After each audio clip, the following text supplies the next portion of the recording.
Hello all, welcome to let's share it. आज हम 2022 में हुए अपॉइंटमेंट्स के बारे में डिस्कस करेंगे। हमारा फोकस केवल उन्हीं अपॉइंटमेंट्स पर रहेगा जो एग्ज़ाम पॉइंट ऑफ व्यू से इंपॉर्टेंट है, या जिन पोस्ट के बारे में, जिन अपॉइंटमेंट्स के बारे में प्रीवियस ईयर क्वेश्चंस में पूछा जा चुका है। सो चलिए आज के सेशन को शुरू करते हैं। फर्स्ट अपॉइंटमेंट है, who has been appointed the chairperson of TDSAT यानी telecom dispute settlement and appellate tribunal. D.N. Patel. D.N. Patel has been appointed as the chairman of TDSAT, Telecom Dispute Settlement and Appellate Tribunal. Telecom dispute settlement and appellate tribunal क्या है? जो telecom operators हैं, जैसे रिलायंस जियो हो गया, Airtel हो गया, तो पब्लिक या इनके बीच में कोई डिस्प्यूट होता है तो उसको सेटल करती हैं। दो टेलीकॉम के बीच में कोई डिस्प्यूट होता है तो उसको सेटल करने का काम करता है telecom dispute settlement and appellate tribunal. इसके अध्यक्ष के रूप में चुना गया है D.N. पटेल को। नेक्स्ट अपॉइंटमेंट है president of financial action task force. Financial action task force के प्रेसिडेंट्स के रूप में चुना गया है T. राजा कुमार को। फाइनेंशियल एक्शन टास्क फोर्स 1989 में G7 कंट्रीज़ के द्वारा बनाई गई थी और इसका हेडक्वार्टर पेरिस में है। ये फाइनेंशियल एक्शन टास्क फोर्स का बेसिकली काम होता है मनी लॉन्ड्रिंग, हवाला, टेरर फाइनेंसिंग, ऐसी चीज़ों को कंट्रोल करने के लिए फाइनेंशियल एक्शन टास्क फोर्स का गठन किया गया था।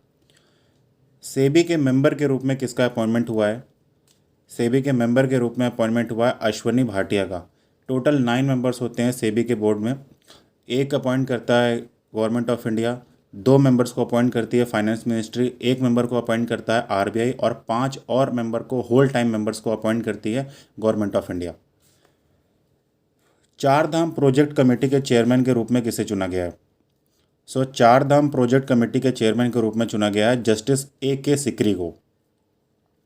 ये जो चार धाम हैं उनको डेवलपमेंट करना, उनमें कहाँ से रोड जाएगी, क्या प्रोजेक्ट क्लियर होगा, ये सारे डेवलपमेंट वर्क्स कैसे प्रोसेस होंगे, इन सब चीज़ों के बारे में चार धाम प्रोजेक्ट कमेटी काम करती है।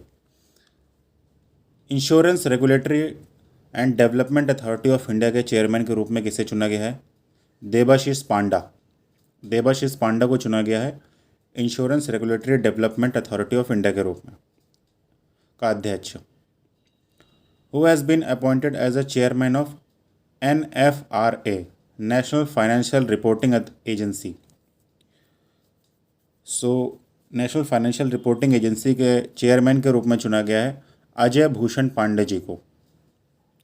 नेक्स्ट अपॉइंटमेंट है ऑयल इंडिया लिमिटेड के चेयरमैन और MD के रूप में किसे चुना गया है? रंजीत रथ जी को चुना गया है।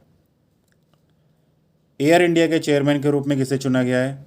N. चंद्रशेखरन को चुना गया है।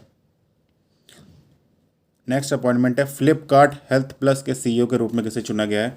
फ्लिपकार्ट ने अभी अपना एक ऐप लॉन्च किया है मेडिसिन सप्लाई करने के लिए। उसके CEO किसको बनाया गया है? प्रशांत जवेरी जी को बनाया गया है। नेक्स्ट अपॉइंटमेंट है एशियन क्रिकेट काउंसिल के प्रेसिडेंट के रूप में किसको चुना गया है? एक्चुअली रीअपॉइंटमेंट हुआ है, 1 साल के लिए इनका टेन्योर और बढ़ गया है, या 1 साल के लिए और ये अपॉइंट किए गए हैं as a president of Asian cricket council. Jay Shah ji का री इलेक्शन हुआ है as a president of Asian cricket council. अच्छा, BCCI के प्रेसिडेंट कौन है? BCCI के प्रेसिडेंट हैं सौरभ गांगुली और टीम इंडिया के नए कोच हैं राहुल द्रविड़। इंडियन इकोनॉमिस्ट जिनको UN एडवाइजरी बोर्ड का मेंबर बनाया गया है, जयति घोष वो शख्स हैं जिनको UN एडवाइजरी बोर्ड का मेंबर बनाया गया है।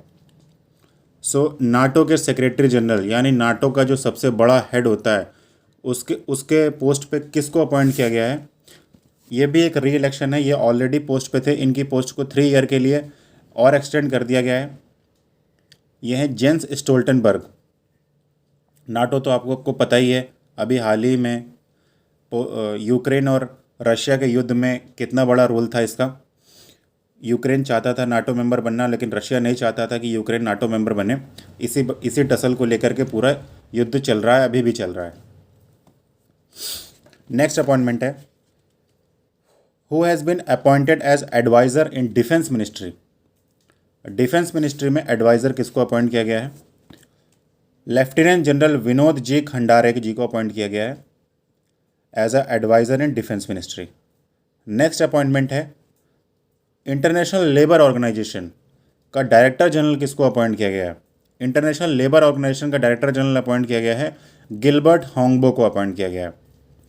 इंटरनेशनल लेबर ऑर्गेनाइजेशन का हेडक्वार्टर है जेनेवा में, और इंटरनेशनल लेबर ऑर्गेनाइजेशन का फाउंडेशन यानी इस्टेब्लिशमेंट कब हुआ था? ये 1919 में इस्टेब्लिश हुई थी। बैडमिंटन एसोसिएशन ऑफ इंडिया का प्रेसिडेंट किसे चुना गया है? हेमंत बिस्वा शर्मा। ये भी करंट के प्रेसिडेंट थे, इनके टेन्योर को आगे बढ़ा दिया गया है या इनको री इलेक्ट कर लिया गया है। फॉरेस्ट रिसर्च इंस्टीट्यूट के डायरेक्टर के रूप में किसको चुना गया है? आईएफएस ऑफिसर रेणु सिंह को चुना गया है। फॉरेस्ट रिसर्च इंस्टीट्यूट कहाँ पर है? कई एग्जाम से पूछा गया है ये। फॉरेस्ट रिसर्च इंस्टीट्यूट देहरादून में है। ये थे मार्च के इम्पॉर्टेंट करंट अफेयर्स जो प्रीवियस ईयर क्वेश्चंस में पूछे जा चुके हैं। मतलब सेम क्वेश्चन नहीं, लेकिन सेम पोस्ट के बारे में पूछा जा चुका है। ये क्वेश्चंस हमारे लिए बहुत ही इंपॉर्टेंट हो जाते हैं। अब हम अप्रैल में आए हुए जितने भी इम्पॉर्टेंट हैं अपॉइंटमेंट्स, जो प्रीवियस ईयर क्वेश्चंस में जिन पोस्ट के बारे में पूछा जा चुका है या जिन में पूछा जा सकता है आगे, जो इम्पोर्टेंट हैं एग्जाम पॉइंट ऑफ व्यू से, उनके बारे में डिस्कस करते हैं। अप्रैल में पहला अपॉइंटमेंट है पेमेंट काउंसिल ऑफ इंडिया के chairman. Payment council of India के चेयरमैन के रूप में अपॉइंटमेंट किसका हुआ है? विश्वास पटेल जी का हुआ है। Director general of geological survey of India के रूप में अपॉइंटमेंट किसका हुआ है? डॉक्टर एस राजू का अपॉइंटमेंट हुआ है। Chairperson of NABH, chairperson of NABH यानी national accreditation board for hospitals and health care providers. NABH के चेयरमैन के रूप में अपॉइंटमेंट हुआ है महेश वर्मा जी का। महेश वर्मा जी अपॉइंट हुए हैं as a chairperson of NABH। Next appointment है vice chairperson of international telecommunication union. International telecommunication union के अंदर एक कमेटी होती है, standing committee on administration and management. इस कमेटी के चेयरपर्सन के रूप में, वाइस चेयरपर्सन के रूप में, यानी standing committee on administration and management के वाइस चेयरपर्सन के रूप में अपॉइंटमेंट किसका हुआ है? अपराजिता शर्मा।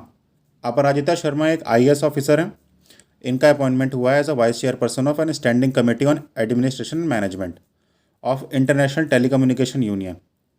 नेक्स्ट अपॉइंटमेंट है managing director of Delhi metro rail corporation. Delhi metro rail corporation DMRC के मैनेजिंग डायरेक्टर के रूप में अपॉइंटमेंट किसका हुआ है? विकास कुमार जी का हुआ है अपॉइंटमेंट। न्यू फॉरेन सेक्रेटरी बहुत ही इंपॉर्टेंट है, नए foreign secretary. New foreign secretary कौन बनाए गए हैं?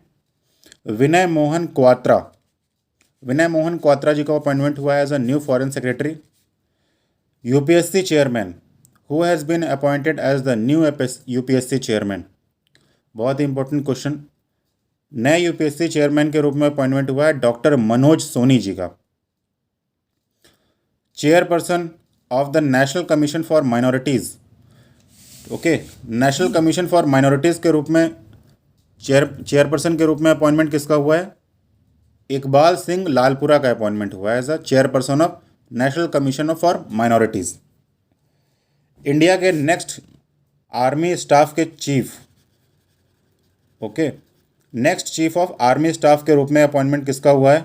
लेफ्टिनेंट जनरल मनोज पांडे जी का अपॉइंटमेंट हुआ। ये अभी तक वाइस चीफ थे, अब ये टोटल फुल पावर इनके पास आ गई है एज ऑफ आर्मी, ये आर्मी चीफ बन गए हैं अब। New director general of military operations. Military operations के नए डायरेक्टर जनरल के कौन बनाए गए हैं? Lieutenant general Manoj Kumar Katiyar. Okay, Manoj Kumar Katiyar ji बनाए गए हैं director general of military operations. Delhi के नए चीफ सेक्रेटरी के रूप में अपॉइंटमेंट किसका हुआ है? नरेश कुमार जी का अपॉइंटमेंट हुआ है। गवर्नमेंट ऑफ इंडिया के प्रिंसिपल साइंटिफिक एडवाइज़र, जो सीधे प्राइम मिनिस्टर को रिपोर्ट करते हैं, गवर्नमेंट ऑफ इंडिया के प्रिंसिपल साइंटिफिक एडवाइज़र के रूप में अपॉइंटमेंट हुआ है अजय कुमार सूद का। ओके, नेक्स्ट इंपॉर्टेंट अपॉइंटमेंट है हज कमेटी के चेयरपर्सन के रूप में अपॉइंटमेंट किसका हुआ है? AP अब्दुल्ला कट्टी का अपॉइंटमेंट हुआ है। और national commission for scheduled cast के चेयरपर्सन के रूप में अपॉइंटमेंट किसका हुआ है? विजय संपला जी का अपॉइंटमेंट हुआ है as a national commission for scheduled caste chairperson. Vijay Sampla ji appoint हुए हैं। ये थे हमारे अप्रैल के इम्पोर्टेंट अपॉइंटमेंट्स। मिलेंगे आपसे नेक्स्ट सेशन में। Thank you guys for listening and subscribe the channel for more educational videos. Okay.